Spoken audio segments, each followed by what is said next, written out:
আমরা যারা দেশের বাহিরে থাকি তাদের কিন্তু সবকিছু নিজেরই করতে হয়। গাড়ি ধোয়া থেকে শুরু করে বাসার ময়লা ফেলা পর্যন্ত সব কাজগুলোই নিজের করতে হয়। তো আজকে ছোট্ট একটা ব্লগের মাধ্যমে আপনাদের সাথে শেয়ার করার চেষ্টা করব। আশা করছি আপনাদের ছোট একটা ব্লগ ভালো লাগবে।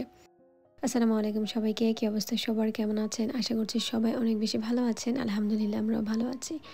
আমরা যারা প্রবাসে থাকি তাদের কিন্তু সকাল থেকে রাত পর্যন্ত কন্টিনিউ সব ধরনের কাজ করতে হয়।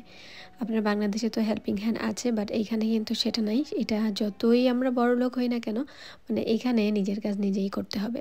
বাংলাদেশে আমার কিছু আত্মীয়স্বজন আছে, তারা যখন আমাকে বলে যে তুমি নিজে কাজ করো কেন, তুমি তো কাজের মানুষ দিয়েও কাজ করতে পারো। তো তাদেরকে আমি বলতে চাই যে এখানে যদি আমরা মানুষ রেখে কাজ করে তাহলে যে টাকাটা ইনকাম করি প্রতি মাসে সেই টাকাটা ওই মানুষের বেতন দিতেই আমাদের চলে যাবে। এখানে যতই ভালো পজিশনে কাজ করুক না কেন, নিজের কাজ সবাই নিজেই করে, এটা ওরা পছন্দ করে। তো আমরা গিয়েছিলাম আজকে একটু বাহিরে। তো বাহিরে যাওয়ার পরে দেখি ওয়েদারটা এত সুন্দর ছিল। গাড়ি পরিষ্কার করে চলে এসেছি আমাদের এখানে কমিউনিটিতে একটু কাজ ছিল সেখানে। তো এখানে এসে দেখি এতগুলো কবুতর একসাথে বসে খাচ্ছে। তো এটা আবার আমি আয়েশার জন্য একটু ভিডিও করেছিলাম। ও আবার কবুতর অনেক বেশি পছন্দ করে। আর একসাথে এতগুলো কবুতর দেখে আমার নিজের কাছে অনেক ভালো লাগছিল। তাই একটু কাছে গিয়ে ভিডিও করছিলাম। কিন্তু ভিডিও করতে যখনই যাচ্ছি তারা উড়ে চলে যাচ্ছে। তো যতটুকু পেরেছি করেছি। আসলে এইগুলো দেখলে না ছোটোবেলার স্মৃতিগুলো বেশি মনে পড়ে যায়। কবুতরের পিছনে যে কত দৌড়াইছি যেটা বলার বাহিরে। এরপরে চলে আসলাম মার্কেটে। মার্কেটে অনেক সুন্দর সুন্দর এয়ার ফ্রাই কালেকশন ছিল।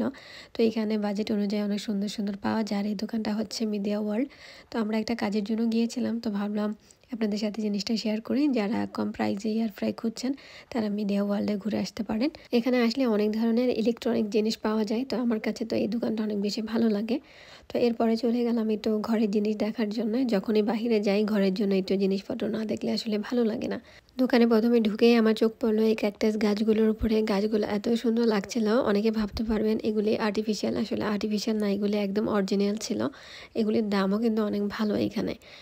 আর এই সাইডে ছিল ফুলের কালেকশন। মানে যেহেতু সামার টাইমটা শুরু হয়ে গেছে আমাদের এখানে, মানে শুরু হবে আর কি, বসন্ত যেহেতু শুরু হয়ে গেছে, গাছে গাছে ফুল আর পাতা গজাচ্ছে নতুন। তো এখানে দেখলাম যে অনেক সুন্দর সুন্দর ফুলের কালেকশন ছিল কিছু। তো আমি একটু ঘুরে দেখছিলাম, আমার কাছে বেশ ভালোই লাগতেছিল। এই ফুলটা আমার কাছে অনেক বেশি ভালো লাগছে, মানে এক কথায় নজর কাড়ার মতো। মানে দূর থেকে ফুলটা এত সুন্দর দেখাচ্ছিল। তো ভাবলাম আপনাদের সাথে এই জিনিসটা শেয়ার করি। আর আমি আমার বাগানের জন্য কিছু ফুল গাছ নিব।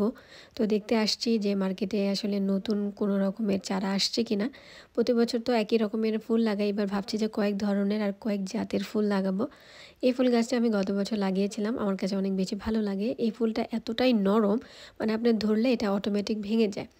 আমি আমার বাগানে লাল এবং এই গোলাপি কালারটা লাগিয়েছিলাম গত বছর। এই বছর ভাবছি যে কয়েক কালার মিলিয়ে তারপর লাগাবো। এই দোকানটাতে প্রাইস একটু বেশি ছিল আমার কাছে মনে হলো। তো ভাবছি আমাদের বাসার কাছে একটা সুপার স্টোর আছে, সেখানে 2-3 ইউরো করে এগুলো পাওয়া যায়, সেখান থেকে কিনে লাগাবো। আমরা মেয়েরা যতই বাহিরে ঘোরাঘুরি করি না কেন, আমাদের দিন শেষে সেই রান্নাঘরে এসে পরিবারের জন্য রান্না করতেই হবে। নিজে খাই বা না খাই, পরিবারের জন্য রান্না বান্না করতেই হবে।